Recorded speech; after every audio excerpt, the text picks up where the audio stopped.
WhatsApp guys, आज हम देखने वाले हैं Mahabharata never ended, what really happened after the war. तो वीडियो भी काफी इंटरेस्टिंग, ओरिजिनल वीडियो का लिंक डिस्क्रिप्शन में है, चैनल में तो प्लीज सब्सक्राइब, वीडियो कर दे लाइक। और भैया अभी तो कल की मूवी भी आ रही, तो काफी एक्साइटमेंट, एक माहौल ही अलग बना हुआ है। 1 2 3 गो। महाभारत के 18 दिन लंबे भीषण युद्ध के बाद पांडव सभी कौरवों का अंत कर जीत के करीब पहुंच चुके थे। तब अपनी मृत्यु के भय से दुर्योधन कहीं जाकर छुप गया। तब पांडवों ने उसे वहां से ढूंढ निकाला और अपना वचन निभाने के लिए भीम ने उसके साथ युद्ध किया। लेकिन भीम दुर्योधन को हरा नहीं पा रहे थे और तब श्री कृष्ण ने उन्हें दुर्योधन की जांघ पर वार करने का इशारा किया। भीम ने अपनी पूरी ताकत के साथ दुर्योधन की जांघ पर वार किया और दुर्योधन वहीं गिर पड़ा। कई लोग मानते हैं कि यहीं पर महाभारत के युद्ध का अंत हुआ, जिसके बाद पांडवों ने 36 साल हस्तिनापुर पर राज किया। आखिर में पांडव और श्री कृष्ण धरती को छोड़ गए और कलयुग की शुरुआत हुई। लेकिन ये कहानी इतनी सीधी नहीं थी।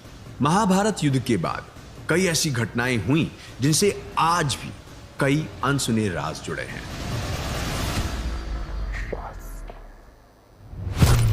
The end of war. तुम मृत्यु को तरसोगे दुर्योधन। इस एक श्राप के कारण अपनी जांघ पर हुए उस खतरनाक वार के बाद भी दुर्योधन की मृत्यु नहीं हुई थी। वो वहीं उस रणभूमि पर पड़ा दर्द से तड़प रहा था। कुछ देर बाद पांडव लौट गए। तब उसे ढूंढते हुए अश्वत्थामा वहां पहुंचा। अपने मित्र दुर्योधन को इस हालत में देखकर अश्वत्थामा क्रोध से भर गया और गुस्से से भरकर उसने प्रतिज्ञा ली, मैं पांडवों का अंत कर दूंगा। इतना कहकर वो पांडवों के शिविर की तरफ बढ़ गया। रात के अंधेरे में उसने वहां कोहराम मचा दिया और वहां सोई हर एक पांडव का सर काटकर दुर्योधन के पास लौट आया और उन सभी सरों को दुर्योधन के सामने लाकर रख दिया। मैंने पांडवों को मार दिया, मैंने पांडवों को मार दिया, उसने गर्व से कहा। जैसे ही दुर्योधन ने उन सरों की ओर देखा, उसका पूरा शरीर कांप उठा। ये सर 5 पांडवों के नहीं बल्कि उनके 5 पुत्रों के थे। मेरी मृत्यु का कारण भीम नहीं, तुम हो अश्वत्थामा। इन शब्दों के साथ दुर्योधन ने अपनी अंतिम सांस ली। दुर्योधन की मृत्यु होते ही संजय की दिव्य दृष्टि चली गई। सूरज ढला और 18 दिन लंबा ये युद्ध समाप्त हो गया। Journey to heaven. कहते हैं धर्म के लिए महाभारत लड़ने के बाद भी पांडवों को स्वर्ग प्राप्त नहीं हुआ। लेकिन ऐसा कैसे हो सकता है? युद्ध के 36 सालों के बाद श्री कृष्ण अपने मानव रूप को त्याग कर वैकुंठ लौट गए। उस समय पांडवों ने भी अपना सारा राज्य अपने पोते परीक्षित को सौंप दिया और अपनी पत्नी द्रौपदी के साथ स्वर्ग की यात्रा के लिए हिमालय निकल गए। जैसे जैसे वो आगे बढ़ रहे थे, चढ़ाई और भी ज्यादा खतरनाक होती जा रही थी। एक दिन पहाड़ के एक किनारे से द्रौपदी का पैर फिसला और वो खाई में गिर गई। भले द्रौपदी ने अपना हर कर्तव्य निभाया हो, लेकिन 5 पांडवों की पत्नी होने के बाद भी द्रौपदी को अर्जुन से ज्यादा प्रेम था और यही उनके अंत का कारण बना। द्रौपदी के बाद बारी आई सहदेव और नकुल, जिनकी मौत का कारण बना उनका घमंड। एक का अपने ज्ञान पर और दूसरे का अपने रूप पर। और फिर बारी आई अर्जुन, जिन्हें अपने कौशल पर बहुत घमंड था और यही उनकी मृत्यु का कारण बना। कुछ दिनों बाद भीम का भी अंत आया। भीम बहुत शक्तिशाली थे, लेकिन खाने को लेकर उनके मन बहुत और इसलिए स्वर्ग की इस यात्रा को वो पूरा नहीं कर पाए। अब युधिष्ठिर अकेले ही अपनी यात्रा में आगे बढ़ने लगे। अपने जीवन में उन्होंने हर समय पर धर्म का पालन किया, जिस वजह से वो इस यात्रा को पूरा कर पाए। और इस प्रकार 5 पांडव में से केवल युधिष्ठिर ही थे जिन्हें स्वर्ग की प्राप्ति हुई। लेकिन पांडवों के अंत के साथ इस धरती पर एक नया रोग जन्म ले चुका था, जो इस संसार को अपने अंत की ओर ले जाने वाला था। कली।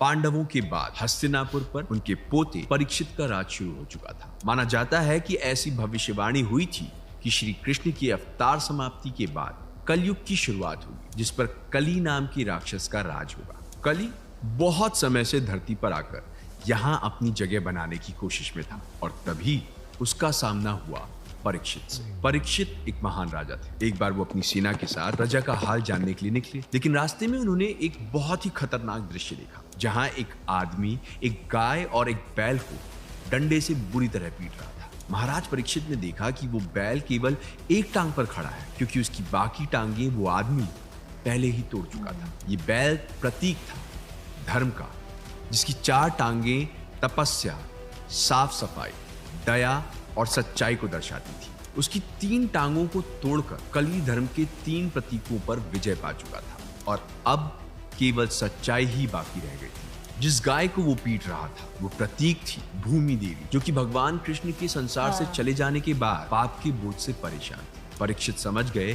कि वो आदमी और कोई नहीं बल्कि कली असुर है, जो धर्म और पृथ्वी को मारकर पृथ्वी पर अपने अंधेरे के राज को फैलाने की कोशिश कर रहा है। परीक्षित ने अपनी तलवार उठाई और कली को मारने के लिए आगे बढ़े। ये देखते ही कली असुर उनके पैरों में गिर पड़ा। परीक्षित उसके बुरे इरादों को पूरी तरह जानते थे। उन्होंने उसे वहां से चले जाने को कहा, लेकिन कली असुर भी बहुत चालाक। वो परीक्षित के पैरों में गिर पड़ा और गिड़गिड़ाने लगा, मुझे बस यहां रहने की थोड़ी सी जगह दे दीजिए। तब बहुत सोचने के बाद परीक्षित ने उसे 5 जगहों पर रहने की अनुमति दे दी। 5 जुआ, शराब, असभ्यता, हत्या और सोना। जहां भी ये चीजें होंगी कली सिर्फ वहीं रह सकता था। परीक्षित ने सोचा कि इस तरह दुनिया कली के प्रकोप से बच जाएगी, लेकिन कली धरती पर राज करने आया था, हर तरफ बुराई और अंधकार फैलाने आया था। जब परीक्षित ने उसे इन 5 जगहों पर रुकने की आज्ञा दी, शायद वो नहीं जानते थे कि धीरे धीरे इन्हीं 5 चीजों से कली अपना प्रभाव बढ़ाएगा। उसने धरती पर अपने पैर फैलाने शुरू कर दिए और यहीं से आरंभ हुआ कलयुग का। परीक्षित ने कली को पूरे संसार में कहर मचाने से तो रोक दिया, लेकिन अपनी मृत्यु को नहीं रोक पाए। अपने ज्ञान और शक्ति के बावजूद भी राजा परीक्षित के जीवन के अंत का कारण बना उनका क्रोध। एक दिन जंगल में भटकते हुए राजा परीक्षित महर्षि समीक के आश्रम पहुंचे। ऋषि मुनि गहरे ध्यान में लीन थे और इसलिए उन्हें परीक्षित के वहां होने की कोई खबर नहीं थी। ऋषि समीक की इस नजरअंदाजी से क्रोधित होकर परीक्षित ने उनके गले में एक मरा हुआ सांप डाल दिया और वहां से चले गए। परीक्षित इस बात से बिल्कुल अनजान थे कि उनका ये क्रोध उन्हें बहुत भारी पड़ने वाला है। कुछ देर बाद महर्षि समीक के बेटे श्रृंगी अपने पिता से मिलने पहुंचे। जब उन्होंने इस मृत सांप को अपने पिता के गले में देखा तो वो आग बबूला हो उठे। श्रृंगी ने राजा परीक्षित को श्राप दिया कि आज से 7वें दिन सांप के डसने से राजा परीक्षित की मृत्यु हो जाएगी। जब परीक्षित को इस श्राप के बारे में पता चला तो उन्हें बहुत दुख हुआ, लेकिन अब दिए हुए श्राप को पलटा नहीं जा सकता। परीक्षित ने अपने भाग्य को स्वीकार किया। उन्होंने अपने बेटे जन्मजय को हस्तिनापुर का राजा बना दिया और अपनी मौत का इंतजार करने लगे। 7वें दिन नागराज तक्षक एक ब्राह्मण के रूप में राजा परीक्षित के महल में पहुंचे और राजा परीक्षित को डस दिया। इस प्रकार अपने क्रोध में फंसकर एक श्राप के कारण राजा परीक्षित की मृत्यु हो गई। लेकिन अभी इस कहानी में एक और नया मोड़ आना बाकी था। जन्मजय ने अपने पिता परीक्षित की मृत्यु के बाद हस्तिनापुर का सिंहासन संभाला।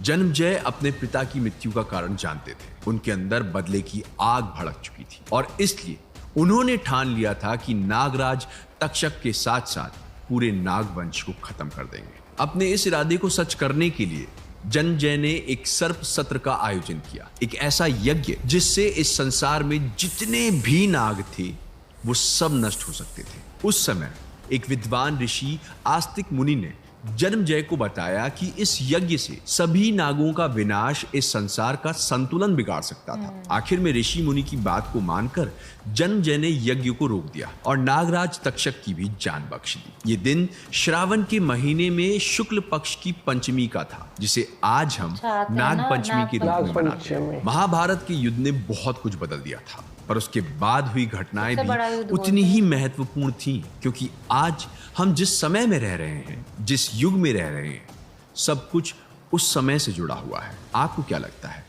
अपने थॉट्स हमें कमेंट्स में बताइए। अगर वीडियो पसंद आई है तो इसे लाइक और शेयर जरूर कीजिए और ऐसी और अनसुनी, अनकही, अनदेखी कहानियों के लिए राज को सब्सक्राइब कीजिए। See you in the next one.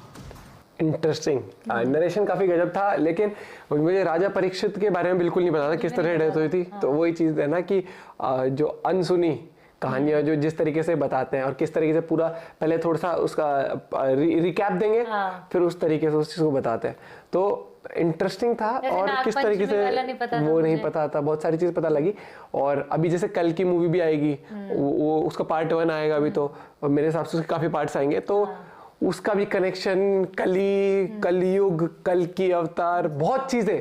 तो ये चीजें जब आप पढ़ते हो, जितनी आपको क्या होता है, कई बार मूवी भी देखते हैं ना, तो कई सारी चीज पता नहीं होती। और खासकर आज की जो यंग जनरेशन है, मुझे लगता है कहीं ना कहीं इन चीजों से वो दूर होती जा रही है। उनको ये चीजें पता होनी चाहिए कि क्या पास्ट है, क्या हमारी हिस्ट्री रही है, हर एक चीज।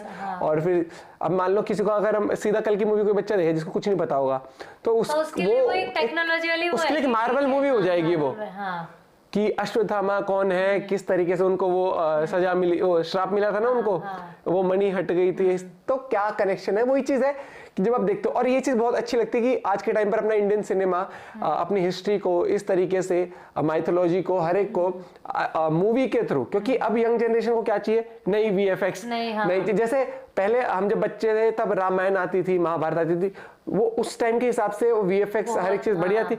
लेकिन आज की जनरेशन आप दिखाओगे तो कुछ लोगों का इंटरेस्ट में भी उस वजह से ना हो, लेकिन यही चीज है, वक्त के साथ अगर वो और बढ़िया तरीके से प्रेजेंट होगी तो और इंटरेस्ट आएगा लोगों का। तो बहुत चीजें हैं। और उसी तरीके से अगर मैं बात करूं तो ऐसे कहानियां जब आप सुनते हो तो बहुत सारी चीजें जो नहीं पता होती वो जानने को मिलती है। क्योंकि कई बार क्या होता है कि टेक्स्ट बुक्स, आज के टाइम पर लोग टेक्स्ट बुक नॉलेज तो लेते हैं स्कूल में, लेकिन वीडियोस के थ्रू बहुत जल्दी एब्जॉर्ब कर पाते हैं, आप समझ भी पाते हो कई सारी चीजें। और जिस तरह जो फोटोज भी यूज करी थी भाई, वो भी गजब थी। आई एम श्योर वीडियो से आपको भी काफी कुछ पता लगा होगा। और वीडियो सर्च करना ना भूलें। मिलते हैं वीडियो के साथ, बाय बाय, टेक केयर।